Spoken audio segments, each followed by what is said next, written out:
3, 4, 5, 6, 7, 8, 9, 10. Verbal or visual? What type of prompt or cue are we going to use with our autism and neurodivergent athletes so that they get the most out of their strength and exercise programs? Well, of course, those two words that nobody wants to hear, but I promise you I'm going to clarify.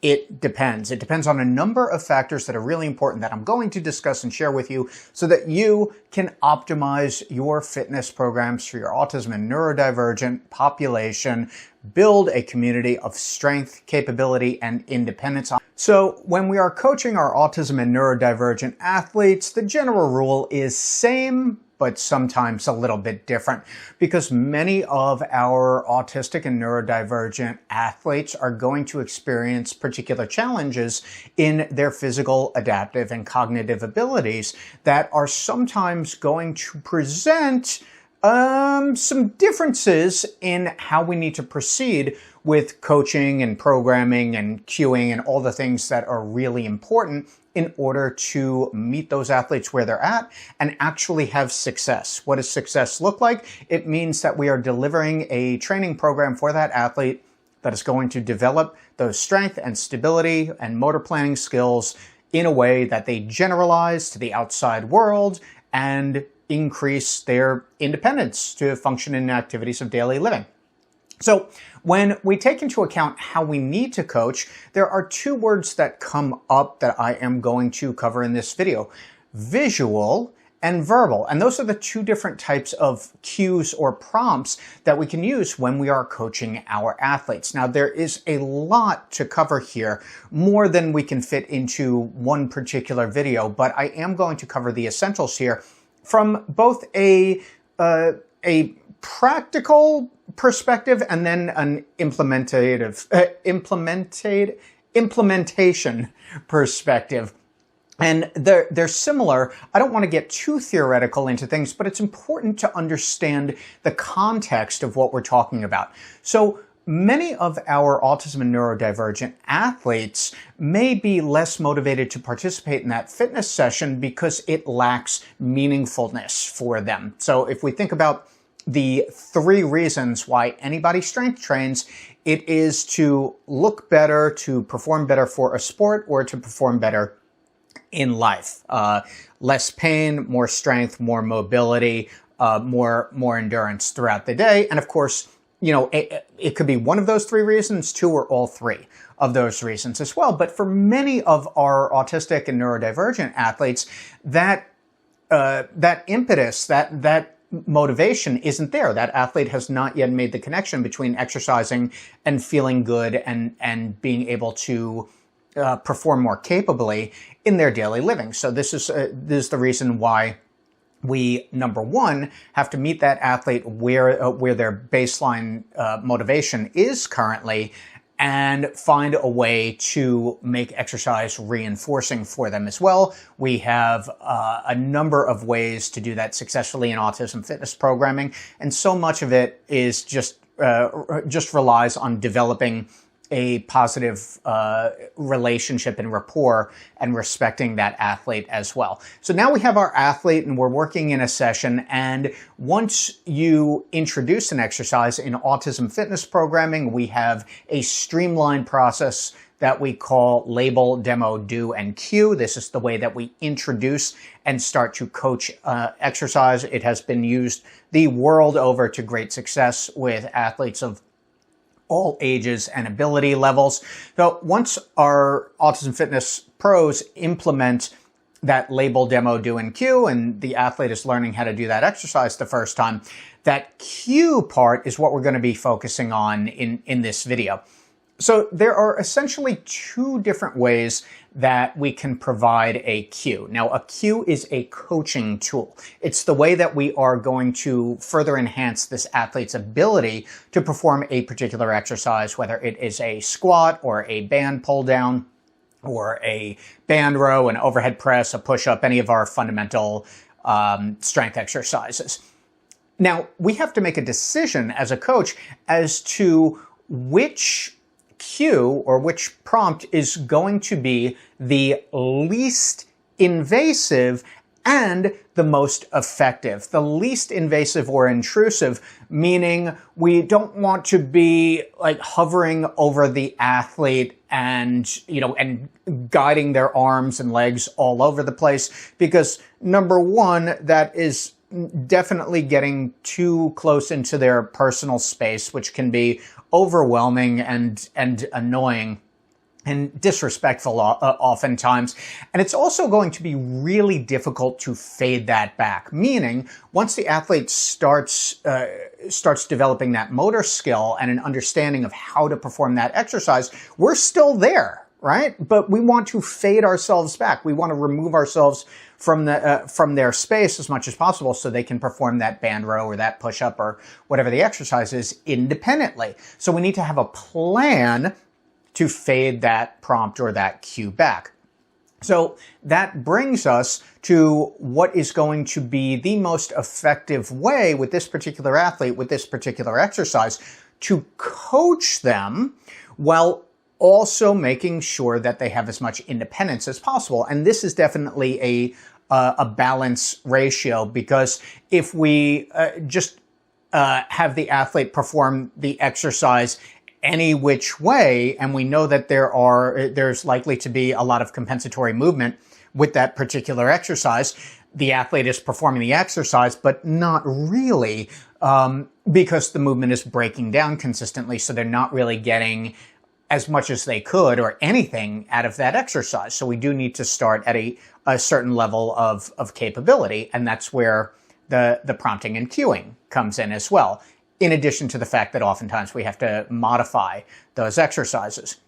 So our two different ways of providing a cue are going to be either the verbal or the visual. Now, verbal is helpful for us because we can be farther back from the athlete, and we don't necessarily need the athlete watching what we are doing or following along visually. However, the thing with verbal cues is that it leads to probably the single biggest mistake that I should say here, but we observe in coaching, which is over-coaching, over-explaining what the athlete should be doing. So instead of demonstrating for the athlete how to do the band row, a coach will say, okay, well, grab the bands and then step back into the circle markers, and then you're going to pull back, but don't go too fast, and make sure you're looking forward. It is by far the biggest issue that we have to contend with, oftentimes with new or untrained coaches, and again, all of these things are fixed with the Autism Fitness Pro Certification. So it's a process that coaches go through and learn how to actually communicate effectively. And part of that effective communication in a verbal prompt is using as little language as possible. We want to be clear, we want to be concise, but we want to use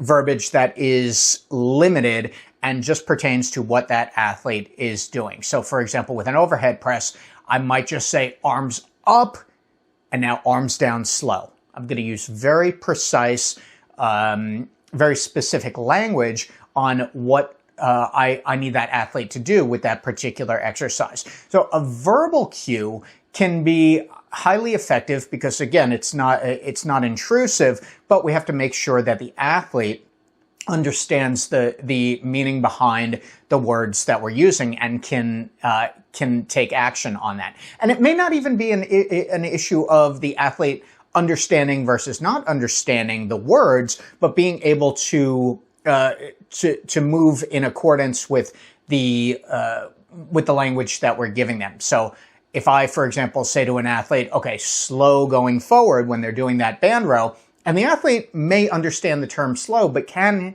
they apply it to that movement right now? So let's move over to visual prompts. A visual prompt, we often use what we call a mirror prompt. So we stand in front of or to the side of that athlete, and they follow along with our movement. So if I'm doing that overhead press, my arms are going up as the athlete is raising their arms. or I'm demonstrating a squat and then the athlete is doing that squat, or we're even and I don't do this often, but we're squatting in tandem at the same time so that the athlete can follow along visually. Now, the issue sometimes with a mirror prompt is if that athlete does not have sufficient enough kinesthetic awareness to process that information, so they see me doing the exercise and then they try doing the exercise, the skill level may not necessarily line up with the example that I'm giving that athlete right now, which is okay. Then we just use a modified variation of that exercise. But a visual prompt is always going to give that athlete an idea of what they need to be doing on that particular exercise. And it's okay to use both as well. We don't have to necessarily choose one or the other. It doesn't have to be only visual or only verbal. It doesn't have to be, well, this exercise is much better with a visual cue than it is with a verbal. We have to take into consideration who is the athlete, how well can they currently perform this particular exercise, with reference to their cognitive functioning as far as information processing and motor learning, which one of these cues is going to work better for them, again, with that particular exercise. So you may have an athlete that is doing really well with short, concise verbal cues on a squat. However, that athlete needs a lot more of a visual cue when they're doing an overhead press. There are going to be certain exercises that lend themselves more to visual prompts and certain exercises that lend themselves more to verbal prompts, but it largely depends on that athlete, what their current baseline capability is with that particular exercise, and how well they can attend to that or those particular prompts or cues. Because again, you may wind up using both a verbal prompt and a visual prompt, but the key is find the one that is going to be the least intrusive for that athlete, and we can fade it as quickly or efficiently as possible, and it leads to best performance as well. So even if a verbal prompt is going to be less invasive, or intrusive, is the athlete actually going to follow the cue that you're giving them? Because if not, they're not able to improve their technique with that verbal prompt, then we're probably going to have to move to a visual prompt for that particular exercise and provide some more input for that athlete. Again, the result is going to tell us, or the response is going to tell us what we need to do going forward with that particular athlete. Sometimes we need to escalate the prompt and use both a visual and a verbal. Sometimes we need to even step in and use some physical, a little light physical guidance. It's very rare and it's very exercise dependent. And oftentimes we need to modify the exercise and make it simpler and more attainable for that athlete. Again, when movement performance breaks down and we have compensatory movement, it's not okay to just let it go and say, well, that's the best they can do it, so that's it. That's not how it works. We want to have the athlete doing the exercise as best as they possibly can every session so that eventually we have a training effect where the athlete gets stronger, more stable, moves better, because that's where we're going to see that exercise start to show up in activities of daily living, and that is our goal with strength and fitness programming for our athletes. So again, to pull all this together, visual prompts, we can use our mirror prompting, so we're demonstrating the exercise either before the athlete performs it or during, so they're following along. That would be the mirror prompt. They are mirroring our doing the exercise. And then we have verbal prompts, which we always want to keep short and concise. That is the absolute rule. We don't want to start losing and confusing our athletes because we're giving them a long explanation of how to do the exercise. It never works regardless of the population that you are coaching. So those are two different tools you have in your coaching toolbox. So I hope that has been helpful for you. Verbal, visual, it depends. And the things that it depends on are the athlete, the exercise, and what their best response is going to be. I am a huge proponent of taking video so that you can watch and listen back on how that athlete performed. And I'd love to know this is helpful for you. And I'd love to know what your questions are that I can answer in a future video. Leave them in the comments section below. It helps the channel, and it may help many other people who have the same or similar questions about providing the best possible coaching in their strength training and fitness programs for the autism and neurodivergent population. And if you are ready anywhere in the world to become an Autism Fitness Certified Pro, join the Movement for Movement. Go to Bing. Well, don't go to Bing.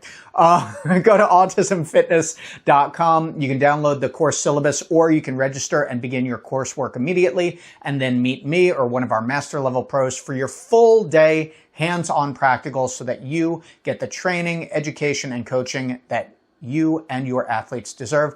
I'm Autism Fitness founder Eric Chessen, leading the Movement for Movement. Thank you very much for watching. 1, Ooh, good adjustment. 2, 3, 4, Yes. 5, Press. 6, Okay. 7, Good lockout. 8, 9, 10. 9. 9, Slowly. 9, 10.